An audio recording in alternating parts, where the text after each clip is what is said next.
Yeah, welcome my dear students. Welcome to this class. And in today's class, our point of discussion will be on block 6. The name of the block 6 is Archaeology and Antiquity. As you know, that these two important aspects, archaeology and antiquity, they also constitute very important aspects of Indian culture, and they have their relevance so far as the perspective for tourism is concerned. Now, in this block, we have three units. One is your archaeological sites, and this is part one, where you will find out the inclusion of early Harappa and Harappan sites. The block two is unit two is the same heading, archaeological sites part two, and it is related with post Harappan page. And the third unit of block 6 is museum and antiquities. Before going to start with the blocks, now first of all, I want to make you clear what is archaeology. As you know that this archaeology and antiquity, they are mainly related with archaeological sites and museums. Archaeology is the study of human antiquities, and museum, it preserves these antiquities apart from other products of human endeavor. So you see, archaeology and antiquity, they are correlated, and museum is the institution, museum is the organization that preserves these antiquities.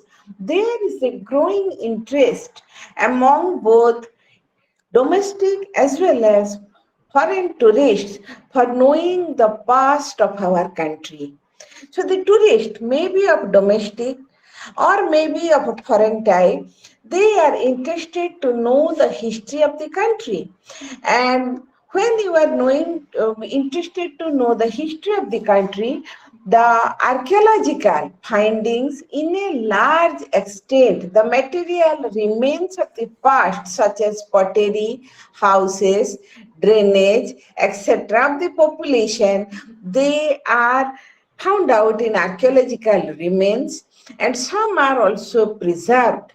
Those we are possible, we can't preserve the drainage system in the museum. It is available in the sites, but the artifacts, the pottery, various types of ornament, the utensils are also being preserved in the museum. So we find out that archaeology is the study of human antiquity. And in this block, we will start with the archaeological sites.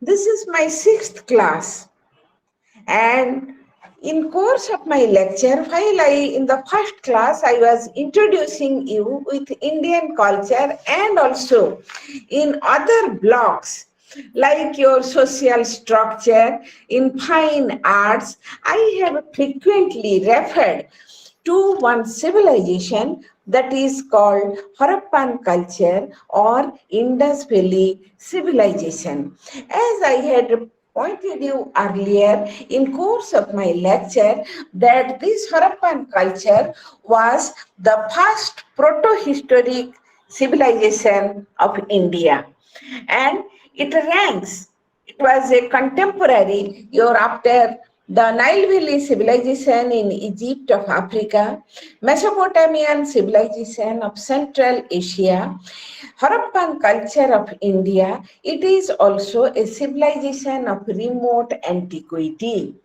And as you know, the year was till 1921. 1921 is a landmark in that sense, and by that time, India was under the British rule. India was not independent. And in 1921, the Archaeological Survey of India, it now carried on the excavation work. You see, when we want to find out some historical information by digging, the technical terminology is called excavation. So the excavation work was undertaken at two important sites on the northwestern part of India. One is Harappa, another is Mohenjo-daro. The Director General of Archaeological Survey of India was Sir John Marshall. The leading archaeologists who now carried on the excavation work in these two important cities were Sir Mortimer Wheeler, Dayaram Sahani, R.D. Banerjee, etc., etc. And the first remains of this civilization, it was discovered from the site of Harappa, for which it is called Harappan culture. And the second name of Harappan civilization or Harappan culture is Indus Valley civilization, because this civilization, it now flourished on the of the river Indus. So we find out that when the remains of a very big civilization of remote antiquity was discovered in 1921 onwards, the entire world was astonished to find out a civilization of such a remote antiquity. So now in today's class, we shall have discussion on the different archaeological sites, because that is the starting point of proto-history in India. You understand what is proto-history? The system of writing when it developed from onwards. So the written records when it is available, that phase is proto-history. Prehistoric phase means no written records. The Harappan culture, we can divide it into three parts. The early Harappan civilization or the early Harappan settlements, and then the mature Harappan settlements and the declining phase.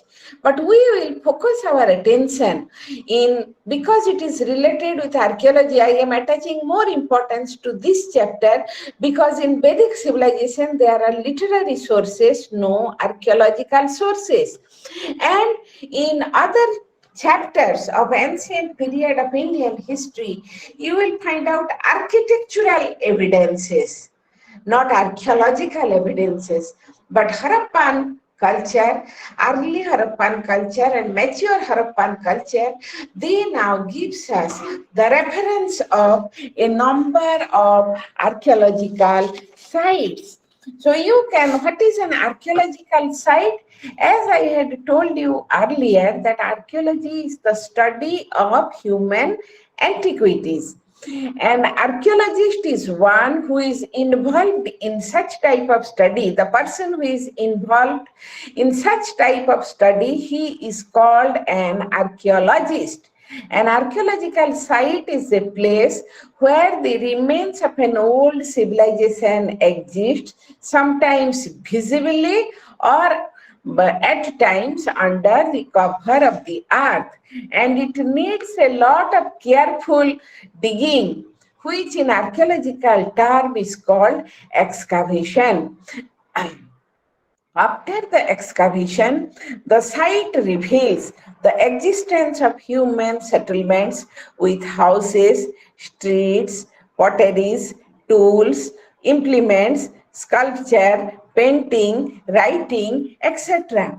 So the ancient human settlement discovered or unearthed during the modern period is called an archaeological site. So in your paper, as you know, the first unit is, unit 18 is archaeological sites. So our first point of discussion will be on the various archaeological sites that have come to limelight in Harappan culture. And as I had pointed you earlier, the geography of the culture was on the northwestern part of India, and it includes modern Pakistan, and northwest eastern portion of Afghanistan. So in very, very ancient time, as you know, Pakistan was separated only in 1947 and Afghanistan in a remote past. Also, its northeast part was a part of India, means the part of Harappan culture. Now, in various sites, first of all, our point of discussion will be on the early Harappan sites. The first earliest evidence and the earliest settlement of Harappan site comes from a place called Mehergarh in Balochistan. And this is now in Pakistan, and it is in the northwest Pakistan. And in early phase, these different types of tools, different types of stone tools. Then we come later on, the potteries made of earth, copper tools. So here we find out various phases. The early phase with stone tool, the second phase with your pottery, earthenware, the third phase was with your copper tools and the big houses and with development in agriculture. The Mehergarh site of Harappan culture is an early Harappan site, and similar settlements are reported from Mundigak in Afghanistan and in Cholistan desert in Ghagar and Hakra Valley. These are the rivers. So Ghagar River and Hakra River Valley, there is the location, the situation of Cholistan, and there you will find out the Harappan remains. So among the early sites, Mehergarh, Mundigak, Cholistan. Then when I am coming up this Mundigak in Afghanistan, here also you will find out different phases, means some early phase, some prehistoric phase, protohistoric phase, then you will come across with metal phase. So these were the Mundigak became a developed township. In the later phase, it became a developed township where you will find out the defensive walls made of sun-dried bricks. Dam Sabath, situated in the Quetta Valley of Balochistan province of Pakistan, we find out that Dam Sabath is another important Harappan site where you will find out copper, bone stools, varieties of painted potteries. So Mehergarh, Mundigak, Cholistan, Dam Sabath, and then we come to another important place that is called Amri. So Amri site was discovered in 1929. It was located near the Indus River on the fertile alluvial soil. And here we find out Amri, we do not find out the early phase, the development of our developed Indus pottery, Harappan pottery with very developed form, we find out from the archaeological remains of Amri. They were made of mud bricks. And we find out the existence of a clay wall, defensive wall around the site. Another important site was your Cote d'Iji. Cote d'Iji, it is situated on the opposite side of the river Indus. On one side there is Mohenjo-daro, a very big site, and on the other side there is Cote d'Iji, and different types of pottery. A specific type of pottery has been discovered from the site for which that specific type of pottery is called Cote d'Ijian type of pottery. You will find out different motifs, different types of decorative elements like your people leaves, the fish, the horned bull on the pottery of Cote d'Iji. Then is your Gumla. This Gumla is situated near to Cote d'Iji, And here we find out very semi-precious ornaments like bangles, necklaces, and terracotta female figurines have come to limelight. Then is your Rahmandheri. It is a large Harappan early site, and here in the Rahmandheri, we find out that precious stones like lapis lazuli, turquoise have been found out, and at the same time, the houses, the fireplaces, the grain silos of different types and different types of pottery have come to limelight. Then in Liwan and Tarkai Killa, they are also situated in the sites I told you, mentioned you till now. They are in Pakistan and some are in the border of Afghanistan. Maybe your Mehergarh, Mundigak, Amri, Kodiji, Gumla, Rahmandhari, Siwan and Tarkai Killa, all of them we find out in Pakistan. As you know, India was partitioned during the time of its independence in 1947. Two important hands of India, both in the east and the west, they were separated from the main structure in the form of Pakistan and present Bangladesh. So we find out that after the partition of India, naturally, maximum of the Harappan sites, they were in Pakistan. So due to the tireless efforts of the Indian archaeologists, a number of sites, Harappan sites, have come to limelight in the recent years from 1947. 1947 is the year of independence. So from 1947 till 2023, a number of sites have come into existence. And you see, the four Indian states which have their border with Pakistan, they are your Maharashtra, Gujarat, Punjab, and Rajasthan. So these four Indian states, the archaeologists, they carried on excavation in these four Indian states, and a number of early Harappan sites, a number of archaeological remains belonging to the Harappan period have come to limelight. First, we can refer the Kalingbangan site.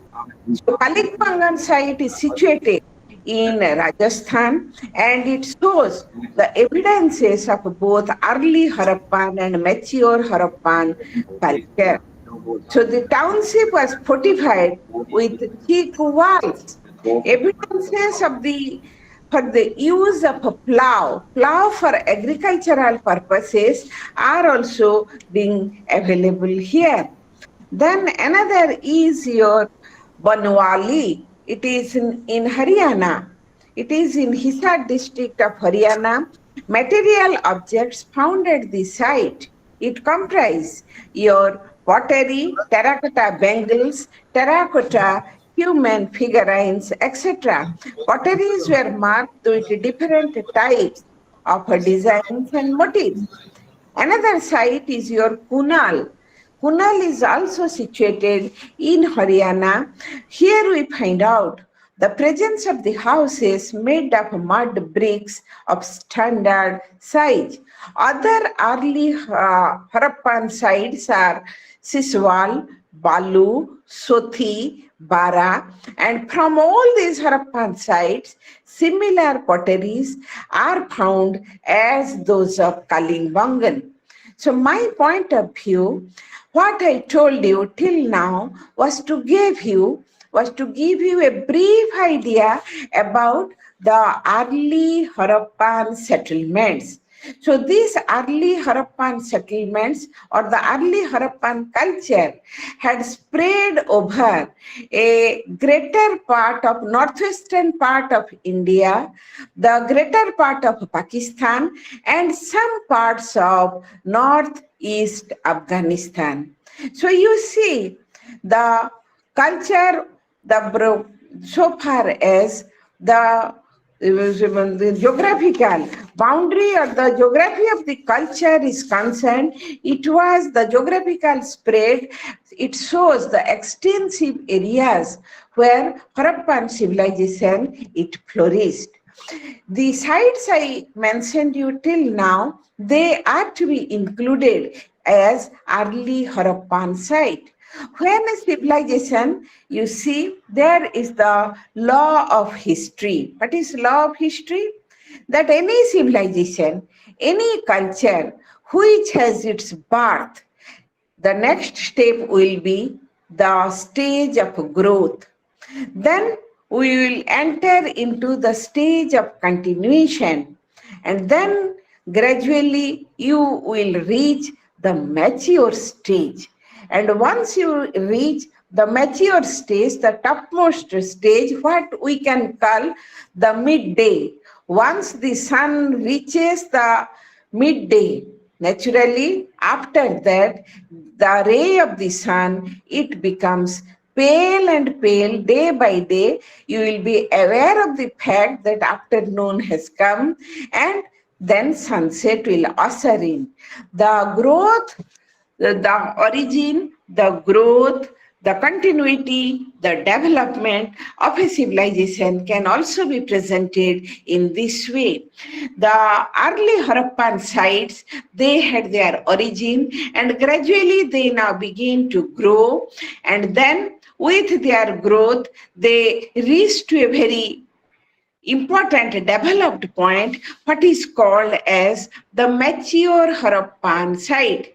A human being has its birth as a baby, then the child, then you will enter into the phase of adolescence, then young age or youth, then after that middle age, then you will grow old, and then ultimately the last end of life, death will usher in. When we you see, when we are reading about the different culture and civilization of the world, even in your own country, which is the oldest civilization of the world, the Nile Valley civilization, it had its origin, its growth. It continued for quite a length of time in a very, very developed form in ancient time. And then gradually the glory and glamour began to come down, and at last the civilization met its natural end. I gave you all these examples because of the fact that the early Harappan sites, naturally they were in the earlier phase, and after the early Harappan settlement, the next phase is the matured stage. The Harappan civilization was growing matured. With the growth of different types of artifacts, potteries, we find out that the Harappan civilization, it was now growing mature. And so far as the matured Harappan sites are concerned, now the first site I will give you the example of Sortughai. Shortughai is a place in North Afghanistan and is represented by the northernmost boundary of Harappan civilization. Both dry and wet farming, because it was an Harappan site, matured Harappan site, both dry and wet farming was done in this region. Houses and other structures were built with bricks, and the discovery of precious stones, ceramics, designs, and other objects put it firmly on the orbit of Harappan civilization. So one of the prominent, this is one of the archaeological sites, and mind it, the sites that I am referring you, all these are places of tourist importance. The tourists, they like to visit these sites where the archaeological remains, the material remains of our remote ancestors have been preserved for last 5,000 years back. Then is your Sutka gender. Sutkazender is located near the Makran coast of Pakistan-Iran border in Balochistan. And this Harappan town was surrounded by a defensive walled enclosure. Its position was that of a trading post near seaport. So it was in a position of a trading post near a seaport. Another important mature Harappan site is your Mohenjo-daro. I told you that in the earlier phase, the two biggest sites which had been discovered by the archaeologists were your Mohenjo-daro and Harappa. So Mohenjo-daro was the most largest of all the cities of Harappan civilization. In modern time, it is located in the Larkana district of the Sindh province of Pakistan. In the beginning of 20th century, the area was considered to be more fertile and one of the biggest grain mart of this region. During the prehistoric time, it was situated on the bank of the river Indus, which now flows 3 miles, to the east of the site. Am I clear?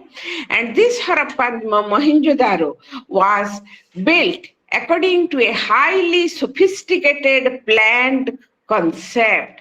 The city had got citadel, then we will find out the great bath, which I have referred frequently, the very important structure of Mohenjo-daro, very well developed drainage system where the water from the houses passed through the covered drains on the either side of the street. Another important was matured Harappan site was your Harappa. It was the second largest city of Harappan civilization, covering 370 acres compared to that of Mohenjo-daro, 500 acres. It is located on the bank of the river Ravi and west in Punjab in Pakistan, and it was the first site to be discovered.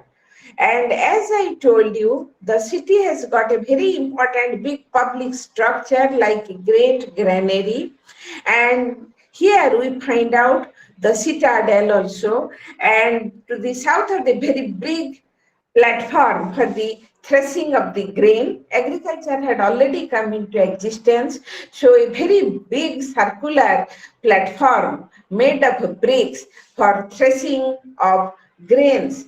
The Kalimangan site, it is in India. It is a smaller site if we make a comparison between Mohenjo-daro and Harappa. So in comparison with Mohenjo-daro and Harappa, Kalimangan is a small site. The entire city was fortified with the wall of mud bricks, and the houses were also constructed with mud bricks, not baked bricks. In Mohenjo-daro and Harappa, you will find out. You see, the remains of these cities have brought into existence the big cities, the urban life, the houses, the structure of the houses shown in Harappa and Mohenjo-daro, they were made of baked bricks. But in Kalimangan, they were made of mud bricks.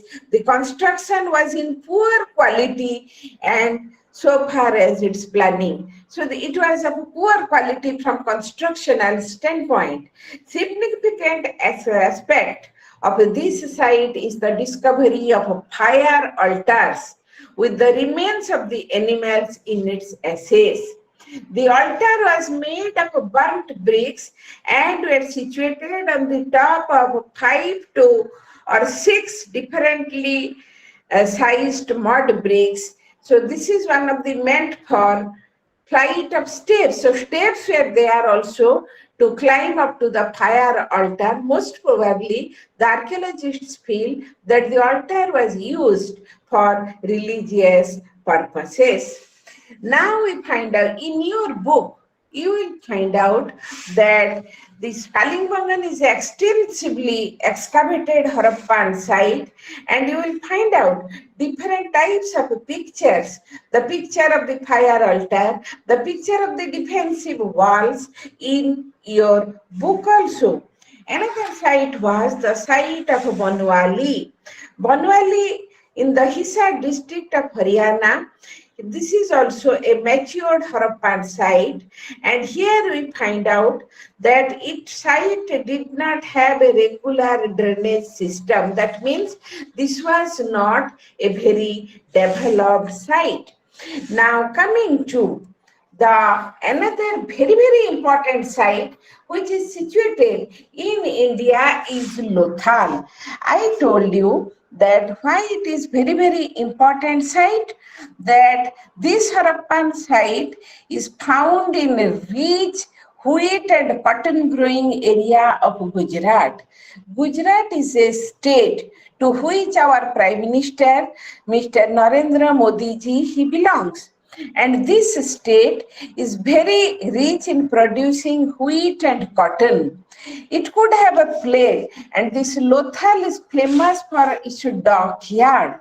So this Lothal had played a role as a seaport for establishing trade contact with contemporary Western Asian civilization like Mesopotamia and that of Egypt.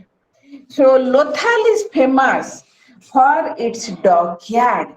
It is a mature Harappan site, and the remains of the dockyard has come to limelight.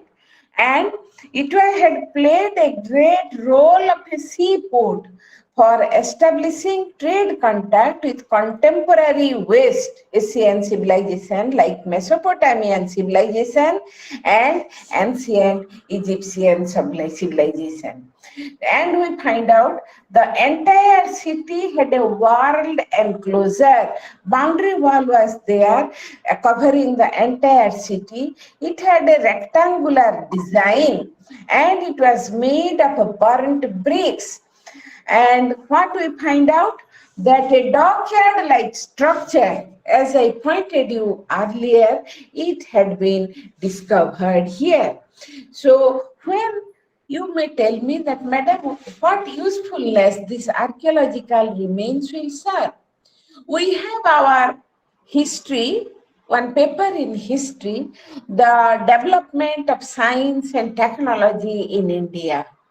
So when we are reading the history of a book, the text, the development of science and technology in India, the chapter on architecture and engineering in ancient India, to a great extent, it now depends on Harappan civilization, because the architectural style of different buildings, the engineering skill that was used in making these buildings, and the different types of pottery, it speaks of their craft knowledge. So these were the sources.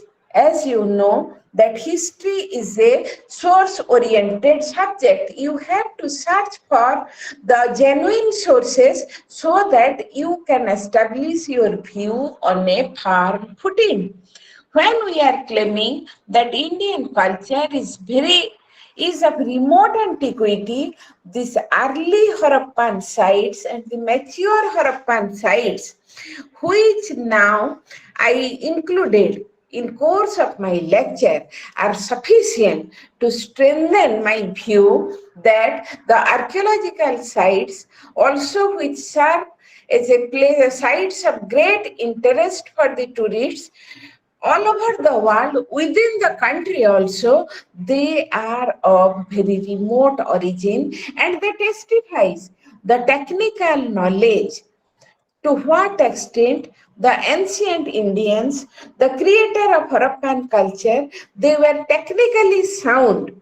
How they were technically sound, that they created these type of structures which are very hygienic and very systematic, and all those were having a proper discipline. So now we find out that early Harappan sites are the very important so far as our knowledge of Indian culture is concerned. The name of the paper, as I had told you, or you know, the name of the paper is Archaeology and Antiquity. So all these archaeological remains, they were in covered form. As they were in covered forms, naturally they were being preserved for such a long time. So the first archaeological evidences of Indian culture, and which also serves as a very important place of tourist importance, is in the northwestern part of India. And today I must suggest the participants who are listening to my lecture kindly go through the net. Yes, what one participant suggested me yesterday, I went through Kano Hills, which is a UNESCO heritage site of Africa. I was really impressed. Yes, these sites are our national treasure. We can feel proud of our remote antiquity, and also this serves as an identity card that our ancestors, even in those times, they were of very systematic bent of mind, scientific bent of mind, technical bent of mind. So they were having much knowledge in science, technology, construction, and in various other aspects of life. So we feel proud for that. We feel proud that our culture, it bears a very glorious heritage, a glorious tradition. And so that in the global village, when we stand among the other countries, naturally our antiquity, it gives us a different identity.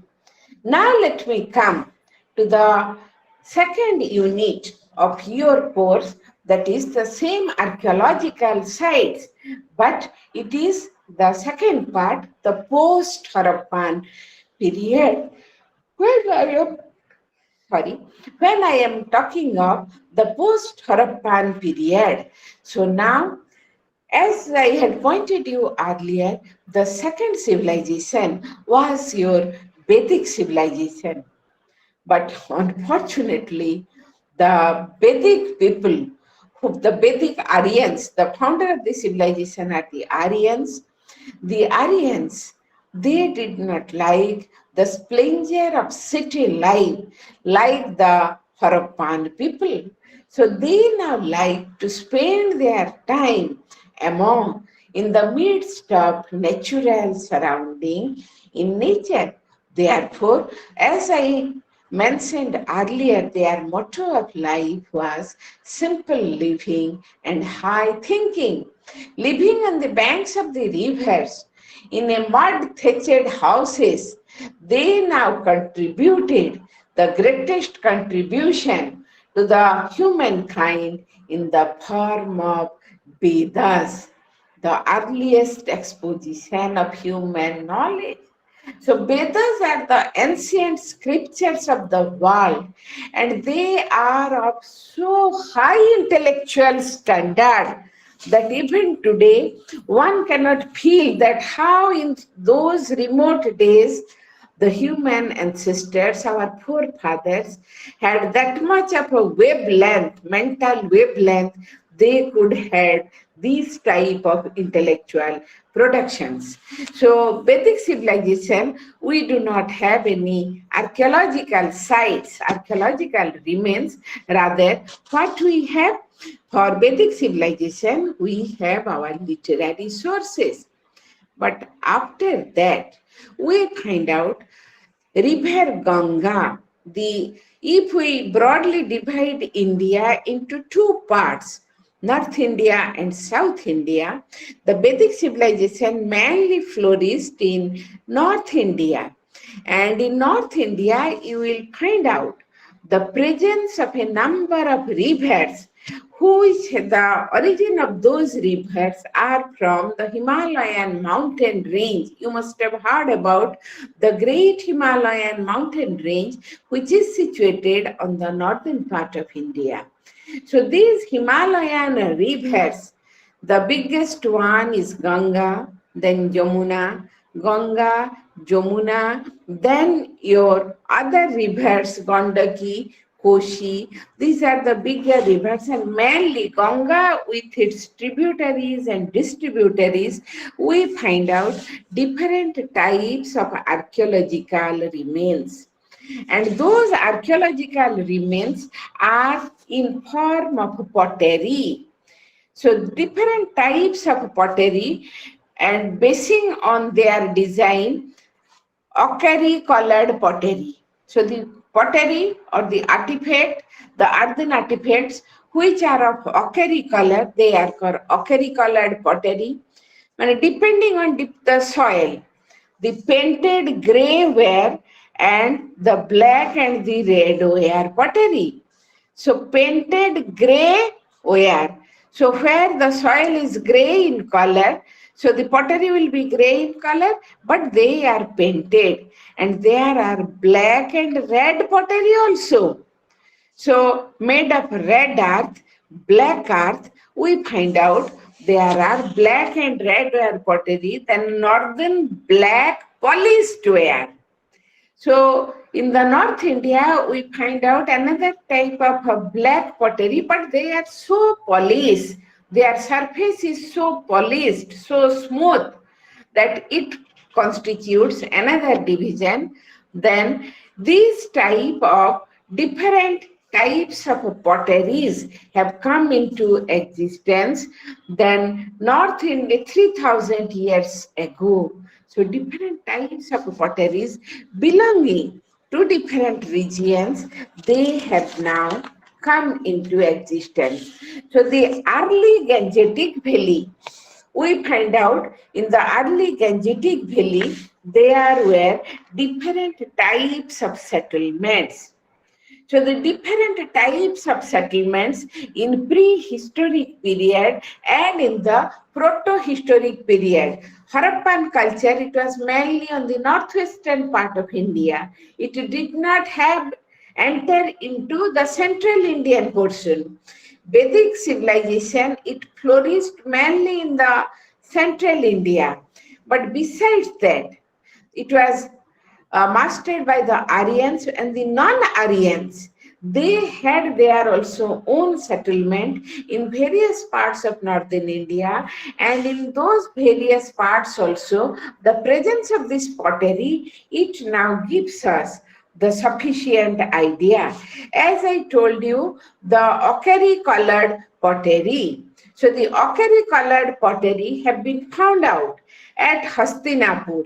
It is in the Meerut district of Uttar Pradesh. So there you will find out the ochre colored pottery, which is associated with the earliest evidence of habitation. And it dates back to 1800 BC.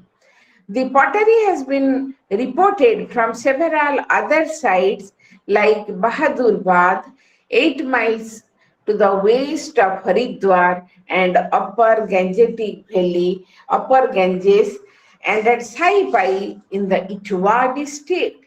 So you see that the ochre color pottery, it has been found out. Then another important thing here in this connection is that we need to differentiate between the and in the Gangetic Valley. Besides this, in the Gangetic Valley, the in other places also, the located in Delhi, Allahabad, Benares, Patna, Calcutta, so they have their also own pottery culture. Ganga Valley has a special place in Indian tradition.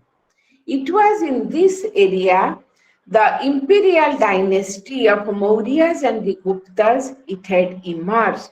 It was in this area the great religious teachers, the founder of Buddhism and Jainism, Buddha and Mahavir delivered their message of non-violence and love.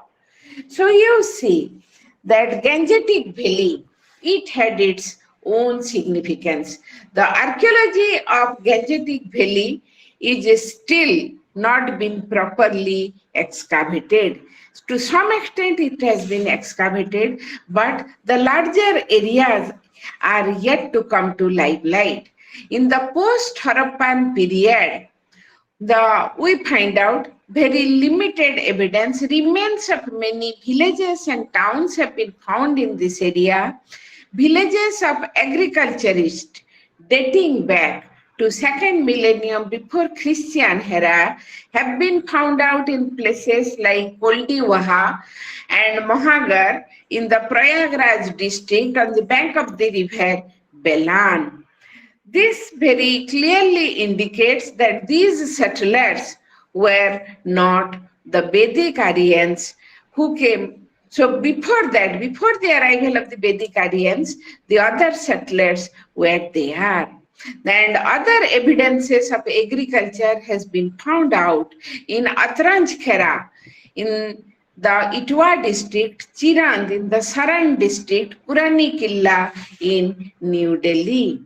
As I told you, the importance of pottery in the study of archaeology, the in the study of archaeology, the position of pottery is very high because it is with the archaeological remains of pottery, we can study the timing, their technological skill to a great extent, their food habit, their social habit. Pottery is also most visible signs of the presence of the old settlement in an area. After the rains, mud was when the shades of pottery are visible in the surface. Now, the ochre colored pottery has been found out, as I told you, in Hastinapura. And besides that, the painted gray ware, the black and red ware pottery, they have been found out in Hastinapur, in Ropar, in Bhagwanpura, in Mathura. So the body of the pottery is red in color.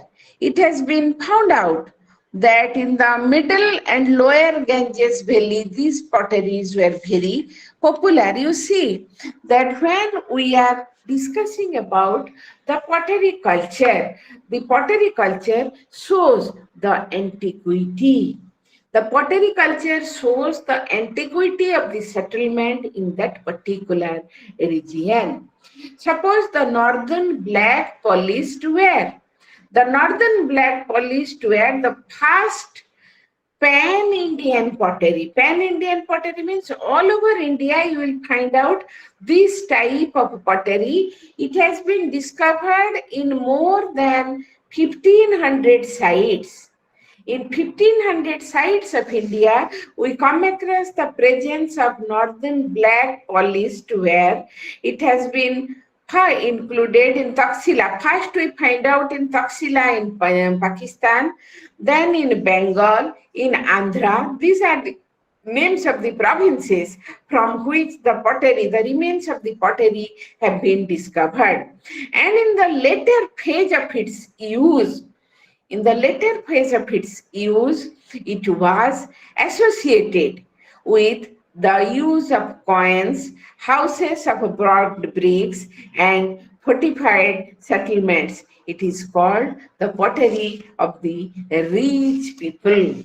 So it is called the pottery of the rich people. So now we will make mention of some of the important cities of North India in 6th century BC. So this portion of my lecture, what I discussed till now, it was exclusively devoted towards the different types of pottery culture and how this pottery culture, it was prevalent in various parts of India. And when I am coming to the next chapter, that is some of the important cities of North India in 6th century BC, before Christian era. Then you can ask me the question, madam, why in 6th century BC, why not 5th or 4th, or why not 7th or 8th? Yes, 6th century BC, in the Indian history, it is regarded as a dividing line. Dividing line in the sense, after Harappan civilization, after Vedic civilization, the civilization gradually, the process of state formation had started during the civilization, and in 6th century BC, we find out the emergence of different Indian kingdoms, which are called in Indian language the Janapadas, or the kingdoms. So 6th century BC onwards, the political history of India is available. So from 6th century BCE onwards, the political, we can get a continuous picture of the political history of India. And another significance of the century is the emergence or the birth of two religions. I had mentioned earlier, I had referred earlier that India is the mother of four religions of the world. One is Hinduism, second is your Buddhism, third Jainism, fourth Sikhism. So we find out that in 6th century BC has got double significance, the political significance and the religious significance. So in many religious scriptures and also in other literary sources, you will find out. What you will find out? You will find out the mention of different cities. And one such city was Hastinapura. We had two very ancient epics. That is, one is Ramayana, another is Mahabharata. And in the Mahabharata, we find out the famous city of Hastinapura. So Hastinapura, here we find out it was one of the ancient cities, and the succeeding period we find out painted grey ware pottery. Painted grey ware pottery, and the people of Hastinapura lived in houses with mud bricks, and they were unfamiliar with the use of iron. So in ancient time, the people of this city, till 6th century BC, they did not know the use of iron. To a modern visitor, modern tourist, Hastinapura, 1,000 years ago, would have looked like a small backward village of Upper Gangetic Valley, where the remains have been excavated. If a tourist will visit that particular place, the city of Hastinapura, but it has got its other mythological significance, but the look it gives, it gives the look of a very small backward village. Another was the city in 6th century BC, Kaushambi.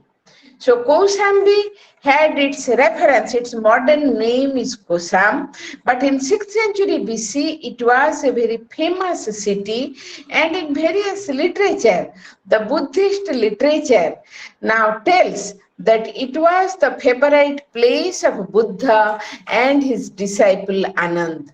When Buddhism became a full-fledged religion, Buddha used to visit this Kosambi, its modern name is Kosham, and his disciples, they liked this city. And you see, you will find out different terracotta figurines and iron objects.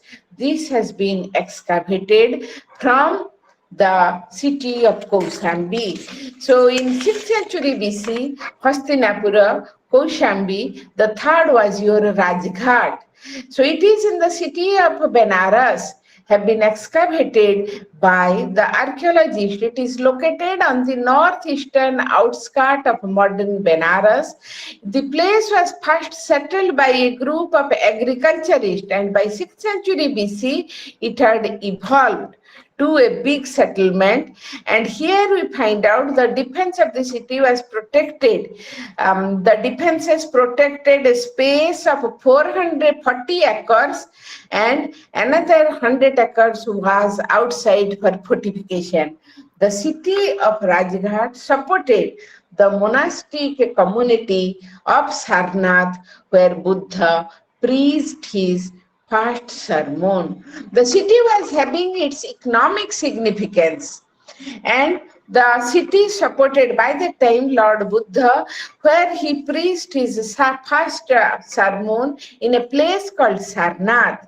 So now the monastic community that emerged, this city of Rajghat provided or supported the monastic community.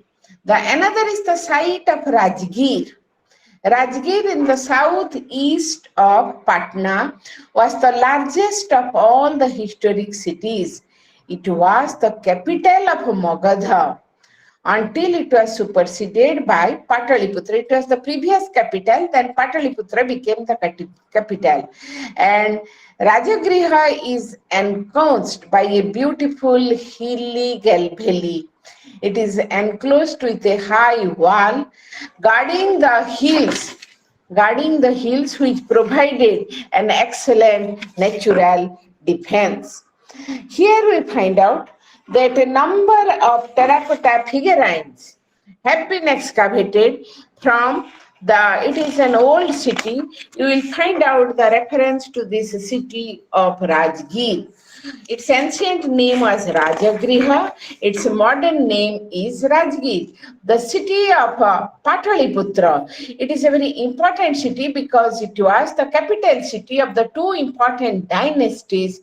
One is your Mauryan dynasty and another is your Gupta dynasty. So what have happened? Now this city, the archaeological exploration suggests that the city was having spread over area 1350 hectares. Kapilavastu. Please remember the name of the place because this was the birthplace of Lord Buddha. It has been identified very recently. Earlier, it was believed to be located in Himalayan foothill of Nepal, but now it has been conclusively identified with Ganwaria and Piprua of Basti district of Uttar Pradesh. The discovery of a monastic shillings of Kapilavastu has been convincingly established. The thing I am not going to, remains of many monasteries have been found out from Kapilavastu. Another was your Mathura. Mathura till today, not only in ancient time, even till today, it is flourished as a place of tourist importance. Besides its historic importance, it has a besides its historic importance, its mythological importance, even till today, Mathura is regarded. There is a very good museum there where you will find out many important things of preservation of artistic things in the Mathura Museum. In central India, the city of Ujjaini. The city of Ujjaini is a very important one. It is located on the bank of the river Chambal.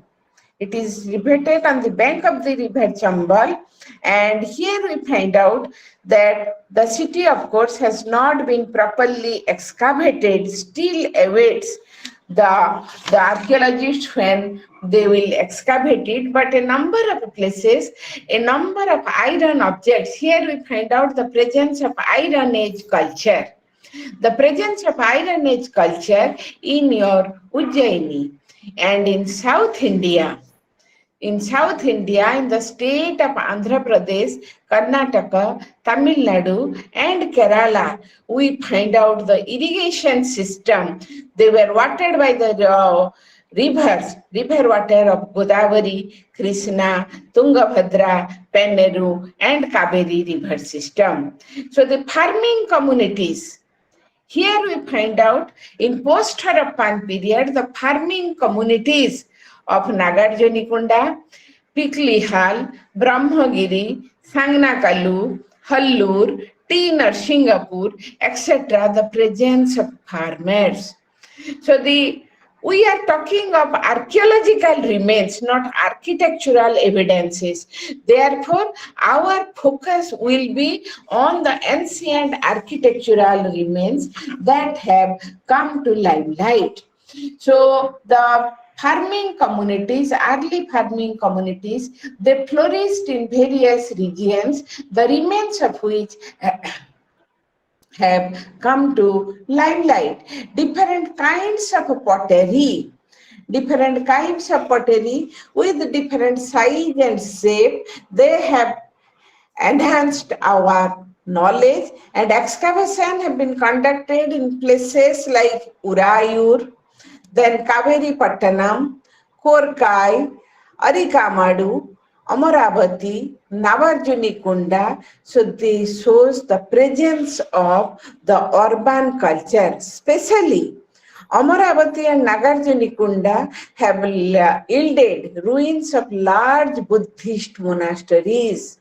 So large Buddhist monasteries have been found out from in Nagarjunikunda and Amaravati, and that influences from Ganga Valley. So culture which flourished in Ganga Valley in the north reached this area in centuries preceding the Christian era. Then Korukai, Urayur, Kabberipattanam, they are believed to be situated mainly Urayur. It is in modern Trichinapalli, and here different types of related airs, black and red pottery, it have come to limelight.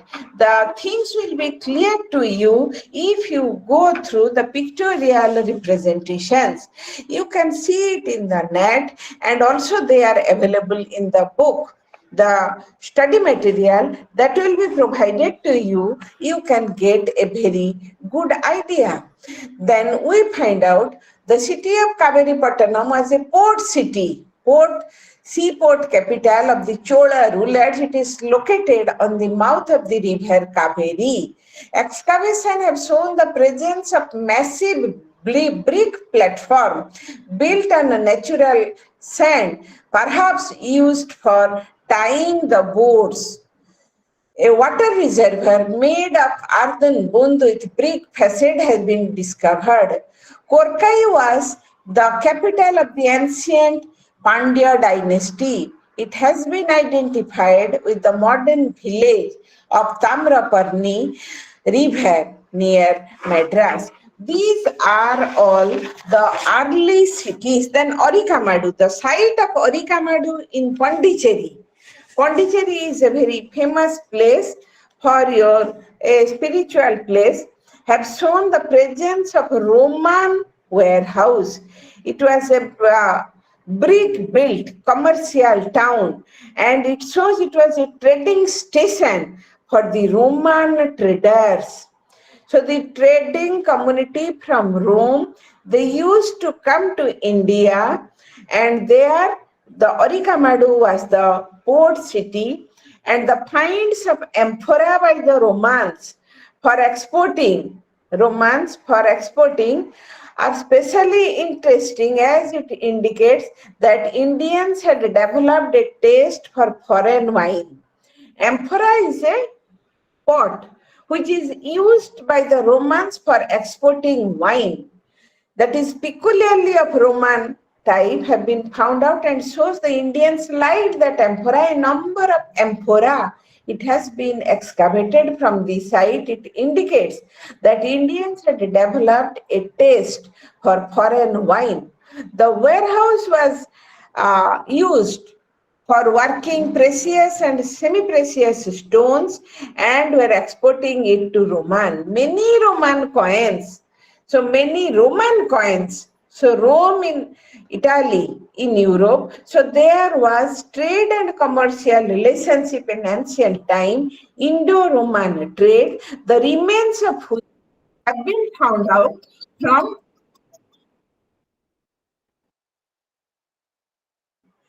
The,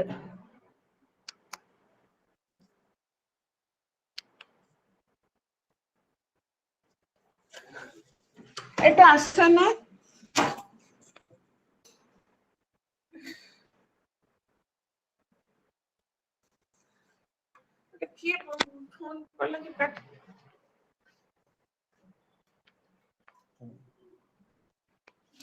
Sorry for interruption. So the site of Orikamadu, am I audible? Can you listen me? Yes? Yes, ma'am. Yes, ma'am. You're audible.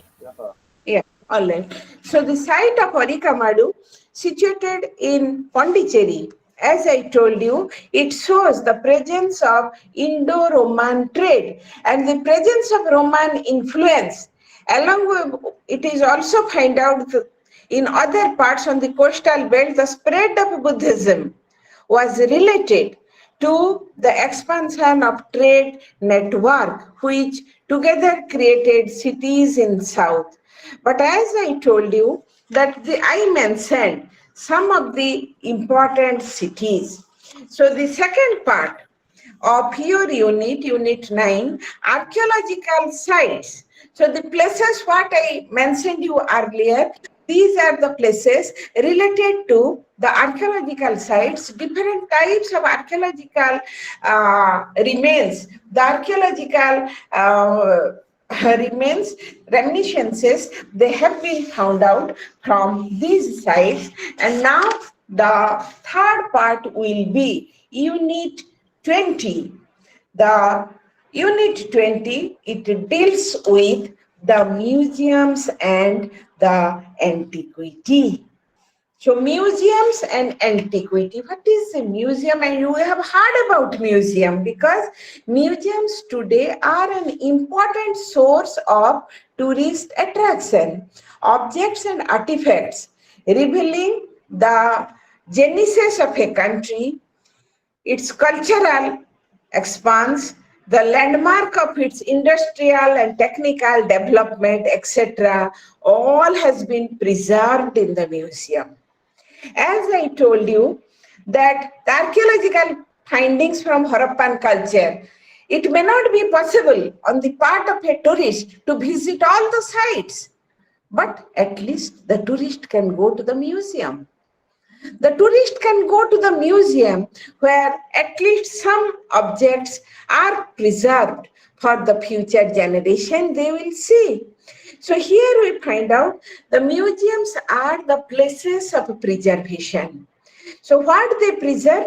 Now they preserve the objects, the artifacts which are related with the culture, the industrial, the technical development, the history, the craftsmanship, all these things of a country. So new concept in museology has emphasized the what new concept have emphasized the social responsibility of the museum, that museums which have been created in various parts of the country, it is their social responsibility not only in entertaining people or the tourists, but also towards educating and making conscious the public towards the glorious heritage of our country.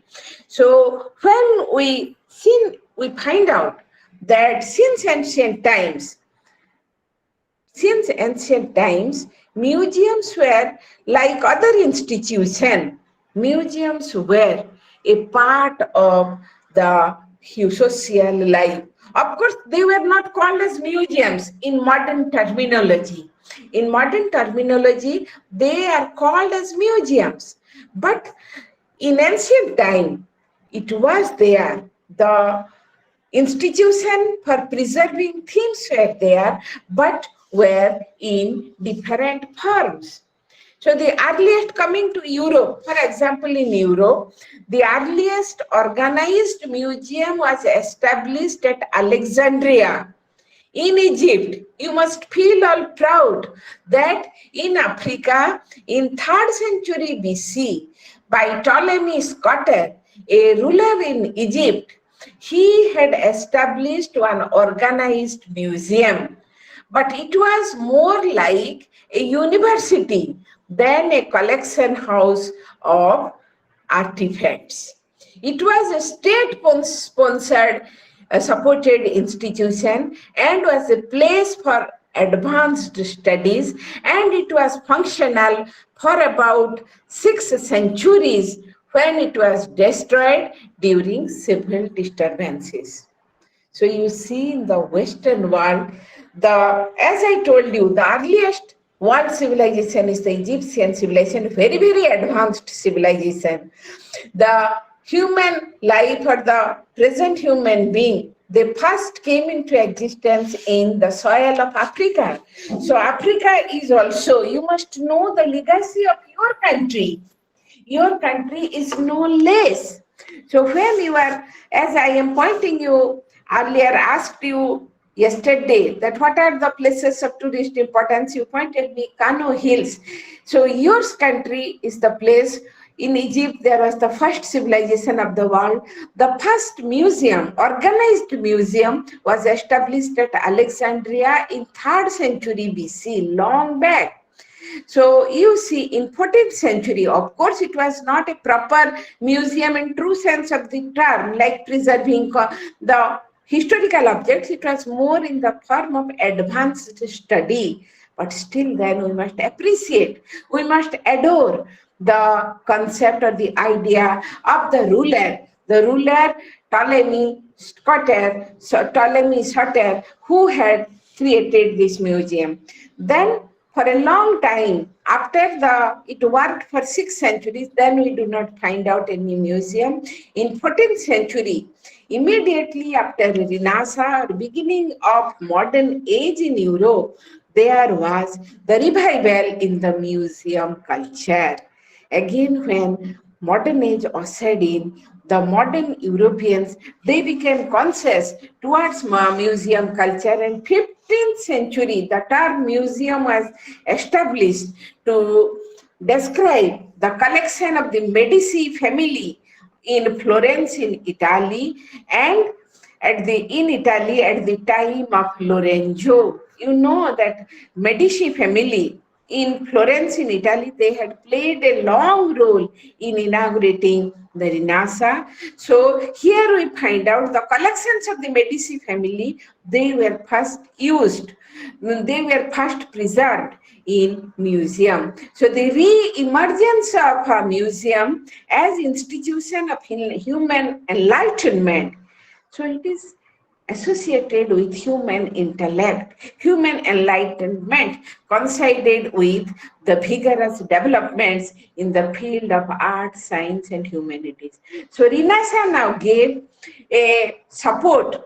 Renaissance now ignited the human enlightenment to such a great extent that again the museum culture, it was revived. The first public museum in modern age was opened in the year 1683 in Oxford, and it was followed by the British Museum in 1753. And the admission to this museum, the entry to this museum, however, was limited to very few individuals. And in France also, Louvre Museum, you know, France is famous for Louvre Museum. It did not allow the entry of common men till the French Revolution of 1789. And after the French Revolution of 1789, it was made open fully to the public. So it therefore took about 2 centuries to for the private museums to be transformed into public museum. So in the beginning, they were private museums, and it took almost 200 years span of time, and gradually their status was changed from private to that of your public museum. So we find out that this public United States, the development, this is in Europe. In USA, the development of museum is comparatively recent.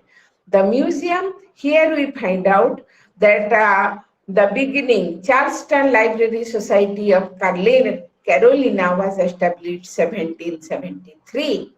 From then up to the establishment of National Museum, the National Museum came into existence in 1846. So if this is the condition, background for the emergence of museum in Western countries and in United States, what was the case with India?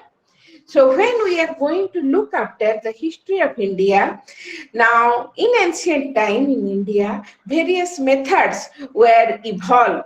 Various methods were evolved to preserve the heritage of our country. In ancient India, you will find out there were the presence of painting galleries. The painting galleries were called as chitrashalas, and the art galleries, they were called as chitravithis. So in ancient India, there was the presence of painting galleries and the art galleries. And during medieval period in Indian history, the kings and the nobles, the aristocratic sections of the society, they had their impressive private collection. So they had their impressive private collection. And so far as the beginning of the first modern museum in India is concerned, the year can be dated back to 1796. But prior to that, I must refer to the year 1784. Mind it, by 1784, already India had come under the English control. So for long 190 years, 1757 up to 1947, that was the period of colonial rule in India, 190 years, approximately 200 years.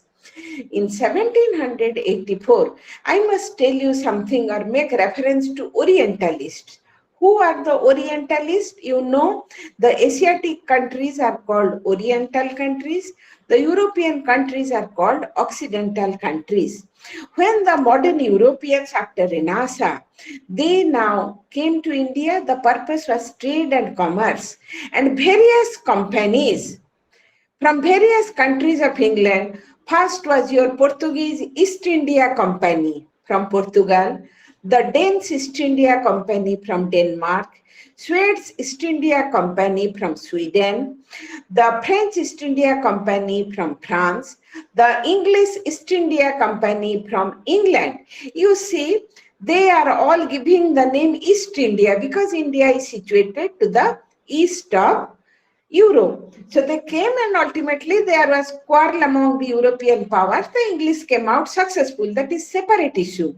But once the Englishmen, became the master, they developed some of the learned intellectuals, English intellectuals, they thought these our Vedas. Our Vedas is, you know, it was written in 1500 BCE. The great epics, Ramayana and Mahabharata, they were written around 700, 800 BC. The Gita, the Mahabharata, they were all there, but they were written in Sanskrit. The people of the world, they had no idea about these religious, ancient religious scriptures.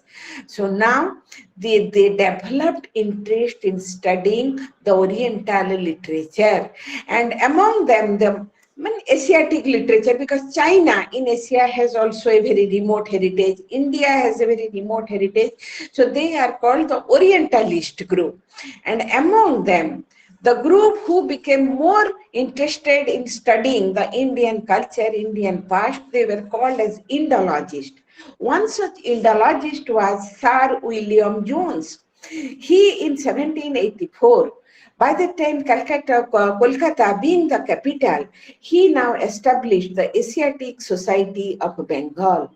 So the Asiatic Society of Bengal was established in 1784, and the purpose was the collection of several artifacts that the Indologist and the Orientalist that had collected before them. So the coins, the different types of archaeological remains, the inscriptions, and also palm leaf manuscripts, they were so collected. They are to be preserved. So the Asiatic Society of Bengal was the first. It was not a museum, mind it. It is even till today. It is there, but it is not a museum.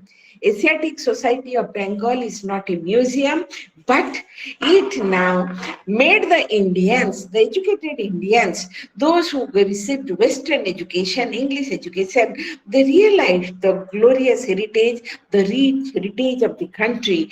So now the first museum, Asiatic Society of Bengal, it now wanted to have its own museum, but here we find out that there were by 1857 there are 100 years of English rule, 1757 to 1857. There were 12 various types of museum, various types, not a proper museum, but the Indian Museum of Calcutta, which is still to date is there. It was founded in the year 1875.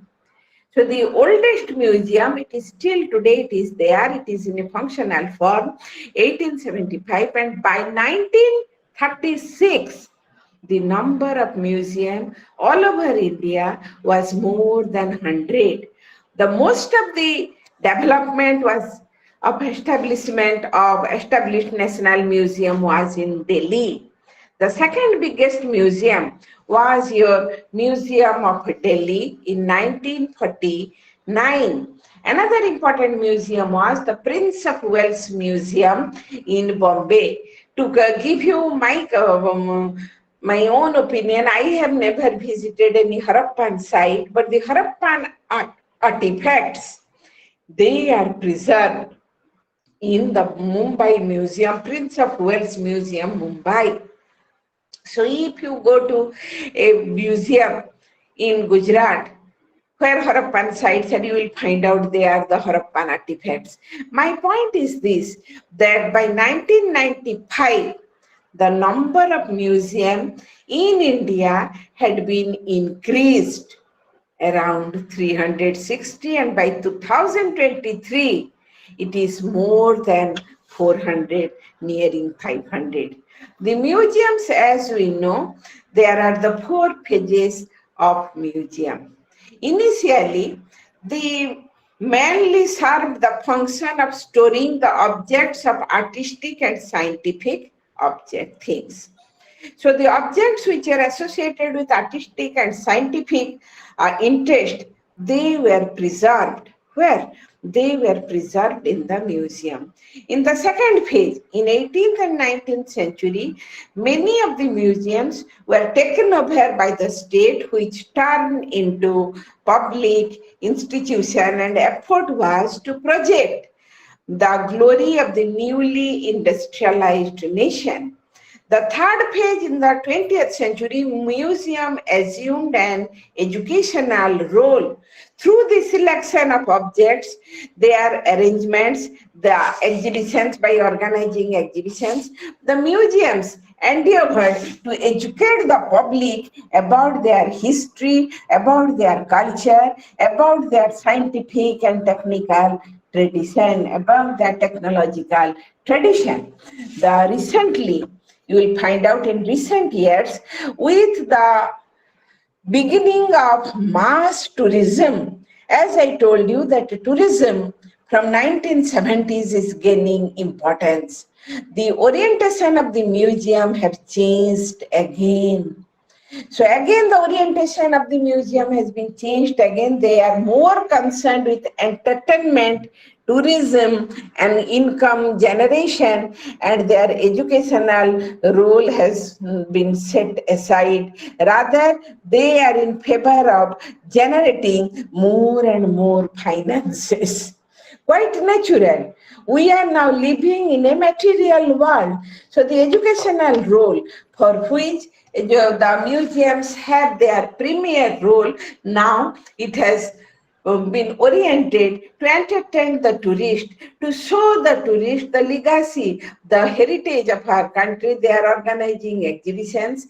Now they are organizing how they will entertain the tourist in this way, and also how to generate more and more income for the country. So you see, so museums have passed through different stages, and at present it is closely associated with tourism. Now, what is important? There is, what is the purpose? The International Council of Museum defines this museum. It is a non-profit making permanent institution. It is a non-profit making permanent institution in the service of the society and of its development, open to public.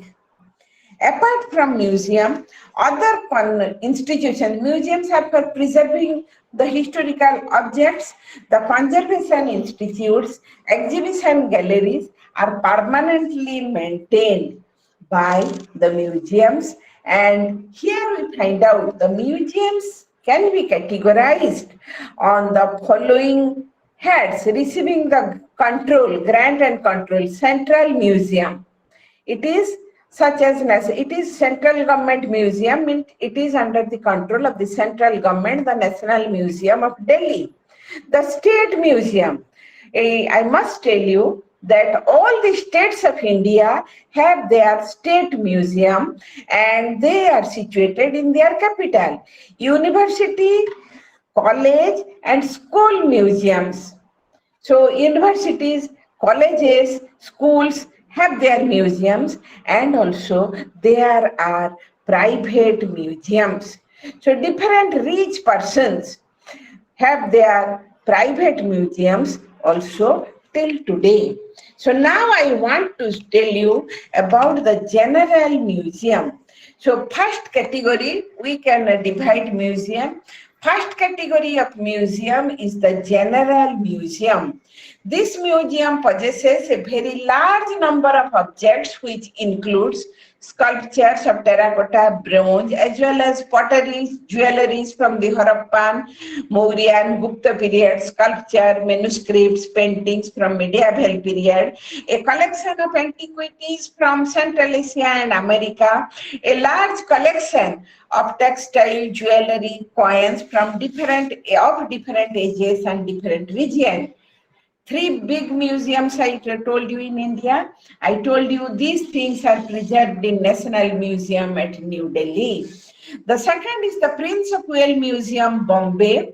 So the Prince of Wales Museum in Bombay, as I told you, it has a sculptural section, painting section, textile section, natural history section from various periods of Indian history. Indian Museum, Calcutta, it is mostly notable collection from 2nd century BC. It is the oldest museum of having long antiquity. Second, containing Buddhist sculpture from Bharuch. And apart from this, it has a rich collection of textile sections of mineralogy, zoology, anthropology. These three museums, they come under the category of general museum. The second category is archaeological museum. Such museums are mostly, in archaeological museums, you will find out the articles they are excavated or discovered from local excavation. Many of them are site museums maintained by Archaeological Survey of India. Some of the important museums include the Archaeological Museum at Red Fort, Nalanda in Bihar, then at Sanchi, Archaeological Museum Khajuraho, Gwalior Museum in Madhya Pradesh, Mathura Museum at Mathura. So as I gave you the name of the cities, they have their Hastinapur Museum, they have the museums there, and they are the locally explored objects, they are preserved in those museums. So when instead of visiting the site, you can go to the museum, you can find out the explored objects there. Then is the art museum. The third category is the art museum. It mostly possesses the work of art that includes sculpture and painting The important museum was Asutosh Museum of Art in Calcutta, National Gallery of Modern Art in New Delhi. So first is your general museum, second is your archaeological museum, third is your art museum. Then the fourth category of museum is your crafts museum. So when crafts museum, here you will find out the live craft tradition of India with craftsmen exhibiting their skill as well as selling their products. This museum endeavors to popularize the craft tradition in India and provides the craftsmen a direct access to the consumer. National Craft Museum at Pragati Maidan in New Delhi, the capital of India, is the most prominent example. So another is your children's museum. The objects mainly related to the children's interest are housed here. The Bal Bhavan, Bal means the children, the International Dolls Museum. So only the presence of the dolls, the children are fond of dolls. So International Dolls Museum, they are two such museums. Then Defense Museum. Their collections comprise the objects related to national defense. National Defense Academy Museum at Pune, Air Force Museum at Palam in New Delhi are the two glaring examples. Personality based museum. The personality based museum, you will find out the articles used by or related to some important person. You know, the father of Indian nation, the honor is given to Mahatma Gandhi, Gandhi Memorial Museum. So there you will find out the objects and the articles used by Mahatma Gandhi. Nehru Memorial Museum. Two such museums or institutions are in New Delhi. Natural History Museum. The botanical and the animal world, flora and fauna, objects showing the major landmarks in the development of the earth and its inhabitants form the parts of collection of National Museum of Natural History. So in the glaring example, a bright example is the Natural Museum of Natural History. The National Museum of Natural History in New Delhi is one such museum. The Science and Technology Museum, the Central Museum of Rajasthan in Pilani, Visvesvaraya Museum of Bangalore, the Rail Transport Museum in New Delhi, they are included in this category. In Delhi, there is a museum, Rail Transport Museum. As you know, the railway system, it was first introduced in India in 1853. From 1853 till 2023, we have the railway system is functioning. So from 1853 till today, the various types of railway engines, various types of railway compartments, different types of railway lines which were there. So all those things are preserved in the Railway Museum. So it is related to the Science and Technology group. So Railway Transport Museum in New Delhi, it belongs to the category of Technology Museum. Then in a technical institute at Pilani in the state of Rajasthan, you will find out Central Museum where different types of science and technological related objects, they are being preserved. Besides this, the special museums are there. Suppose there is a Calico Museum. What is that museum? Having a collection of Indian textile. Utensils Museum, it with a collection of Indian utensils. So the whole thing is this, that different museum Originally, museum was created to preserve the historical objects, but in course of time, the concept or the broadness of the concept is now extended to a great extent. So when the concept it now extended, naturally different types of museums it now came into existence. Museums now play multifarious role in modern times. They utilize the natural resources and exist, they survive, they stand for public benefit, preservation, educating the public, and entertainment are some of the functions that the museum it performs. So now let us see the socio-cultural responsibility that the museum has undertaken. Museums are meant to shoulder the cultural responsibility of a nation.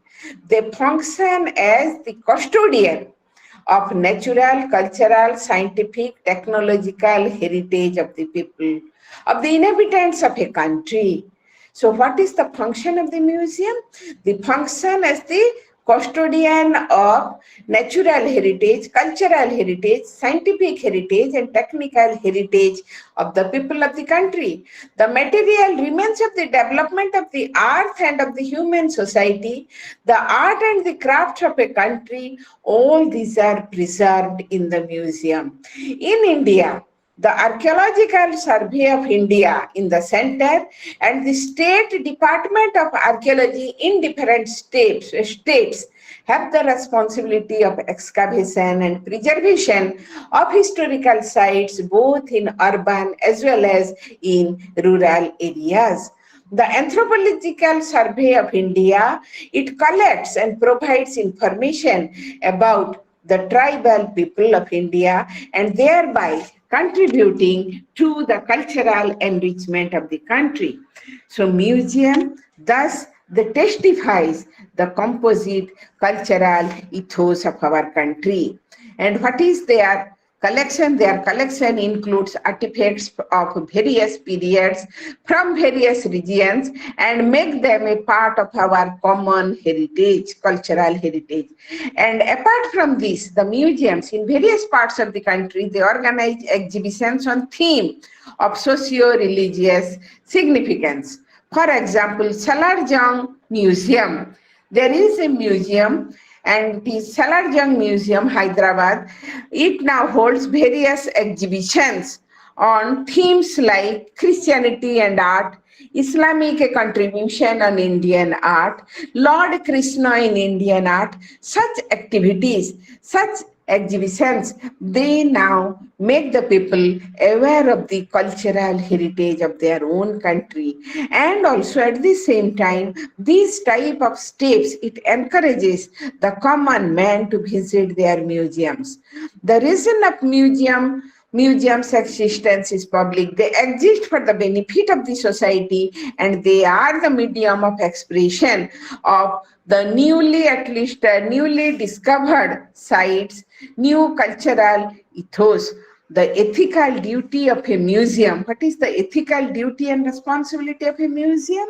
The ethical duty and responsibility of a museum is to transfer to our successors the material record of human culture, the material record of human history, and the natural world. Now, the museums, besides its socio-cultural responsibility, also play a greater role, an educated role, through the collection, conservation, interpretation of objects of historical and cultural objects. By exhibiting their collection ranging from the early time or from mundane to exotic, for early time to the present, they now create a sense of awareness among the people towards their own heritage, towards their own tradition, towards their own history. The educational role of the museum are therefore enormous, particularly with regard to the children. The museums are the ideal places to impart education to people of all age groups, interest and capability. The museum, all age group, especially the children. If you will take your children to the museum, if the school takes the students to the school boys and girls to the museum, they can capture a more practical view, a more lively view of their own records, their own heritage, their own documents, and they will grasp it more. The visitors gain knowledge. They will gain knowledge about the innumerable things about the past. Seeing the things in their actual form is more instructional than reading it in the books. The whole point of education is to transmit culture, and can museum play a very increasingly important role in this regard. It is a mistake to think that preservation of culture is distinct from transmitting it through education. So now, by increasing museum, what does it does? Can educate the people. It increases the awareness of cultural heritage. It transmits the essence of evolving culture to new generation. The museum raises the awareness of the culture of other country, and in our country, many museums, apart from educating the public by displaying their collection and organizing special exhibitions, also give practical training. Practical training course on the ancient art and craft. As I told you, the Salarjung Museum at Hyderabad conducted courses on bronze casting, then lapidary work, woodwork, Bidari artwork, and tribal embroidery. Then Archaeology Museum at Baroda organizes temporary exhibition where a new excavation is done in order to educate the trainee teachers and high-level students.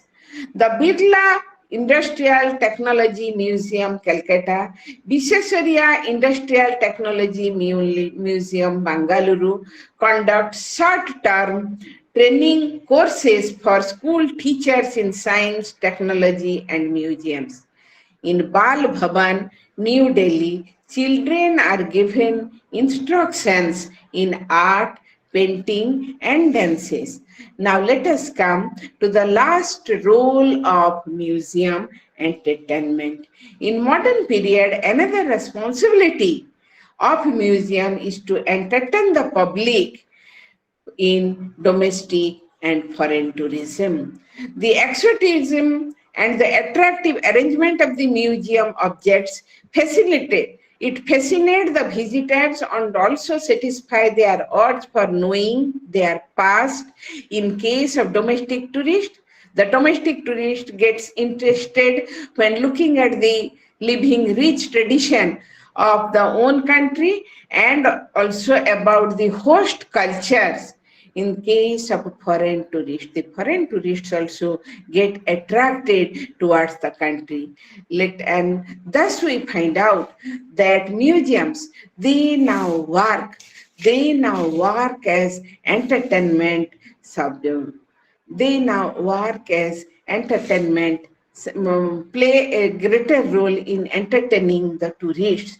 And another important thing, the antiquity museum I told you.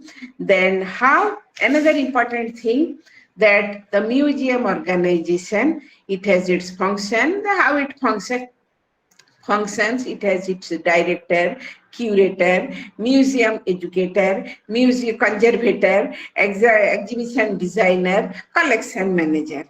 And how museum acquire the objects, it is through field work, going to the site, they collect. It is through gift or donation. It is through purchase. I am a private person, I have some rich collection, they can give me money, they can take it. Then by transferring from one museum to another, etc., the various ways. Another, the museums collect, preserve, and display the antiquities found at various archaeological sites and recovered from other sources. The antiquities of India are covered under one act is there, Antiquities and Art Treasure Act of 1972.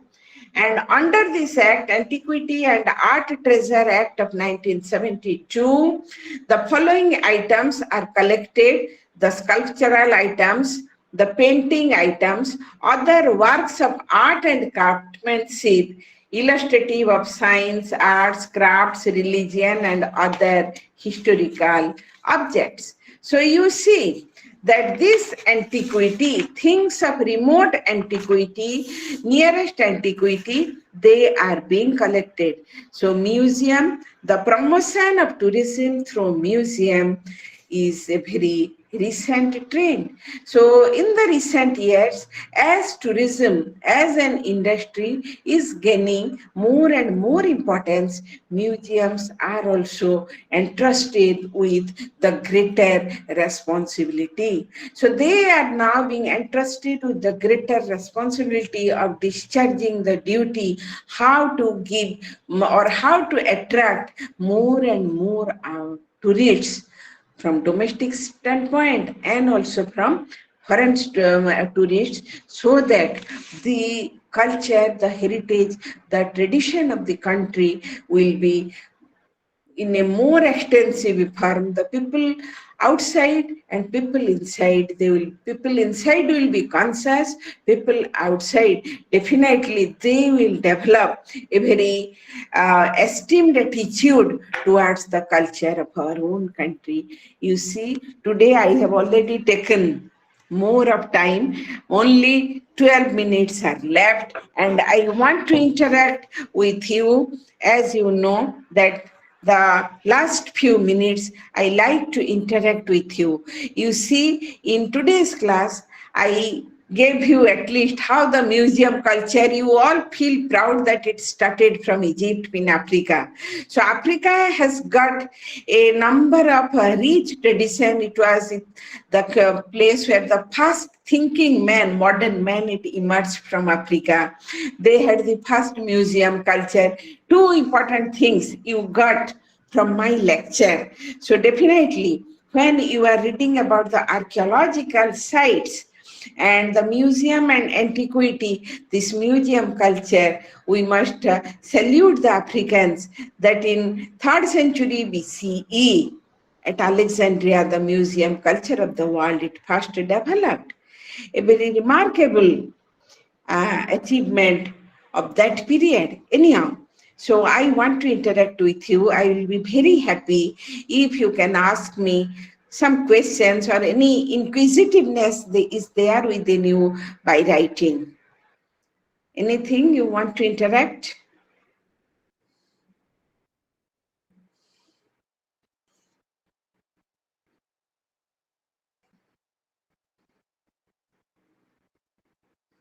No. So you don't Good, want to good, ma'am. tell me? Or you give me in writing, I can read it, it will be convenient. Okay, ma'am.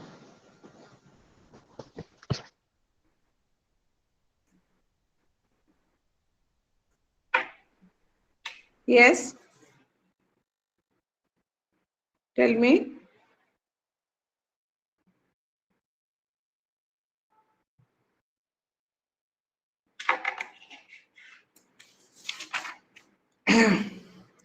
So, dear participants, you see, 3/4 of our topic of Indian culture is over. Yesterday, tomorrow's class, I will take block 7, that will be on handicraft, its continuity and change. And it is a very lengthy topic because it includes handicraft of clay, stone, wood and metal craft, then handicraft of ivory, coral, gems and jewelry, then textile and costumes. So we have got 4 units for tomorrow's class, and because it is handicraft, its continuity. What are the reasons for decline?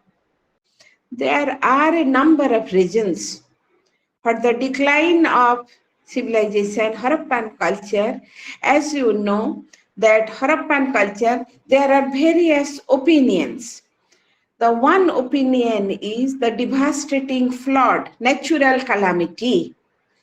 Because you will find out the presence man was Indus River, then its tributaries and distributaries and other small rivers like Ghagra, Hakar, Saraswati.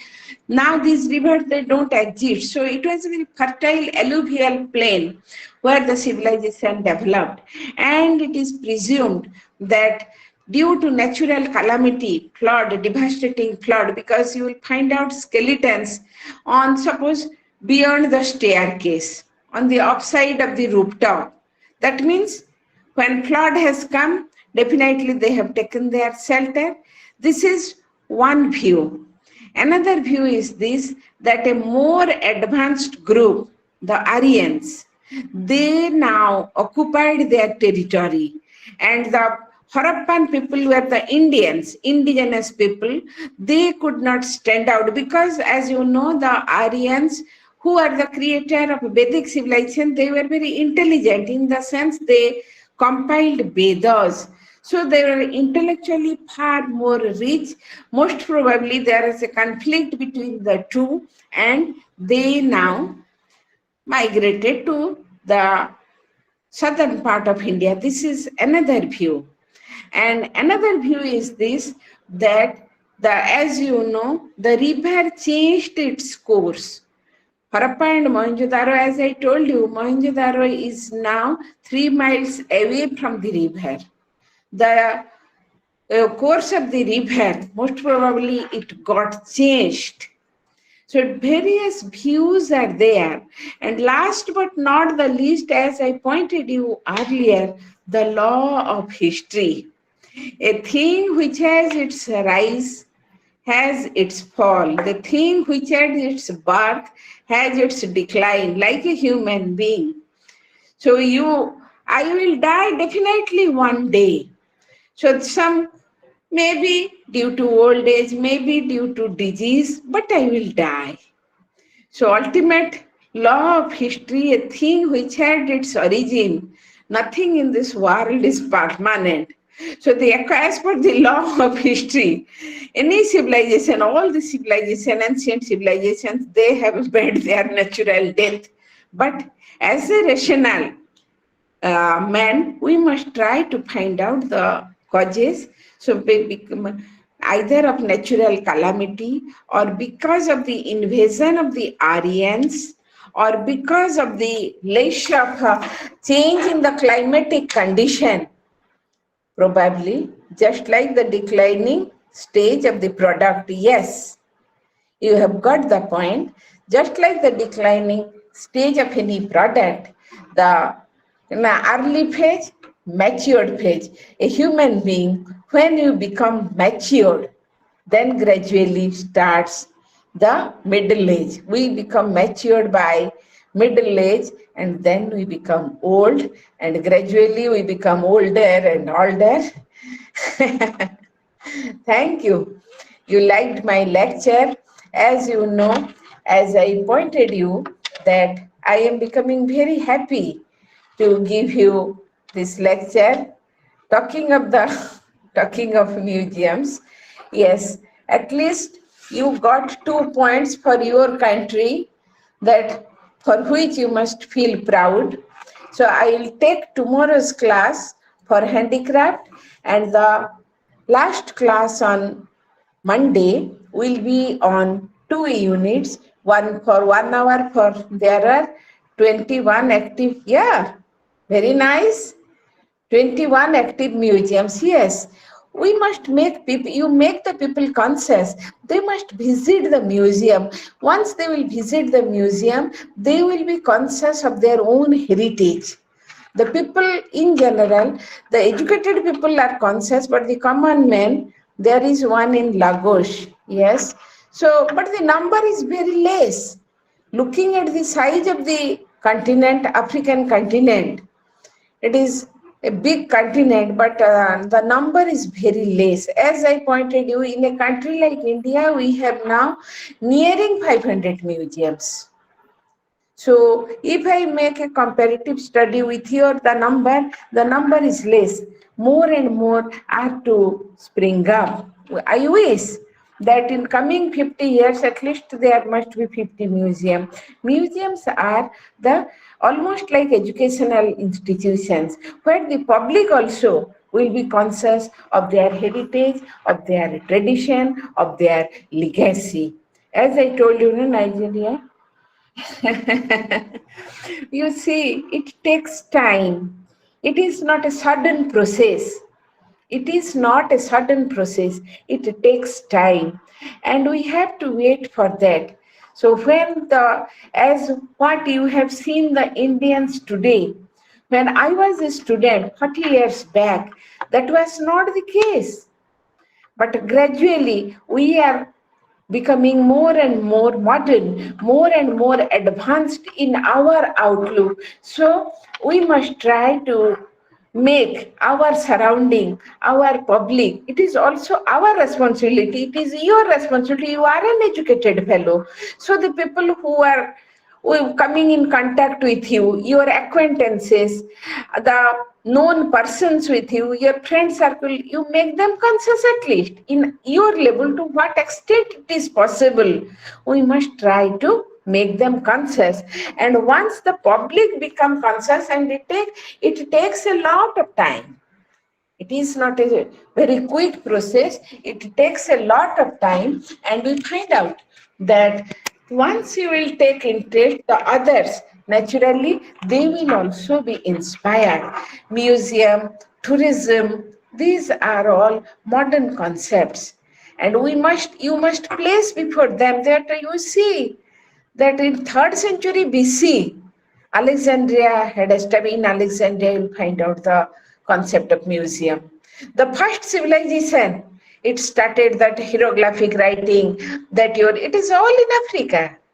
It is all in Northern Africa. So things we must try to place before the common man. The common man, they themselves are not so much conscious.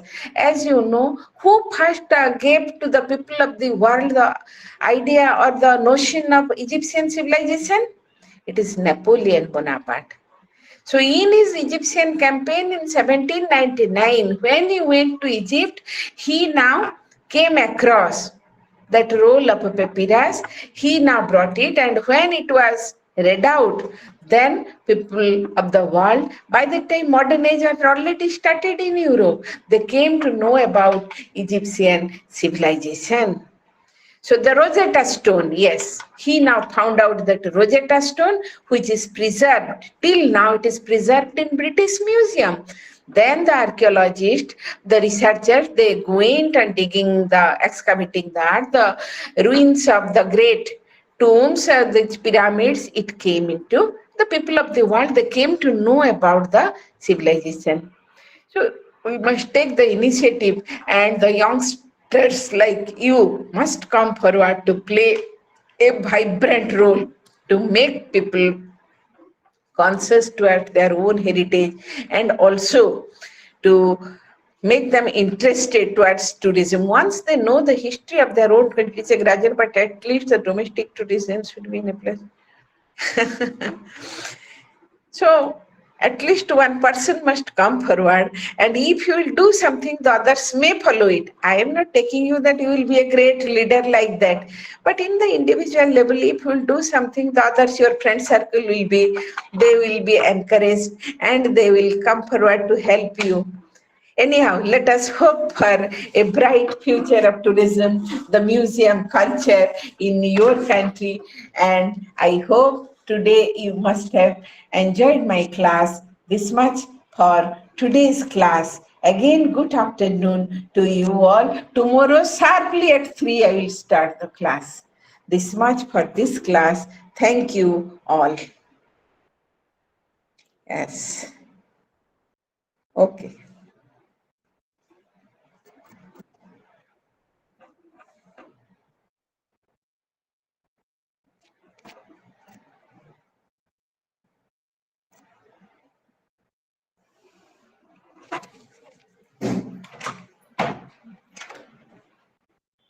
बंद कर दे।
अच्छा नहीं ওরা তো বন্ধ করেননি ওখানে ও বন্ধ করলে নিজে দিয়ে যাবে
ফোন করে বলো বন্ধ করি ওরা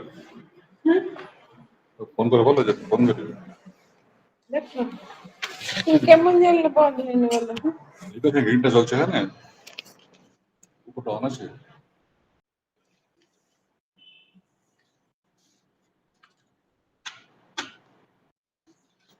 আচ্ছা সন্তোষ পাଣିগ্রাহୀ ହେଇକି କରିବ କି ନଅଟା ଫେଫେ ଚଲେଇଗଲା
ওই যে ফোন করছিল ট্রু কলারতে উঠেছে इसकी पूरी मोरे लोगो क्यों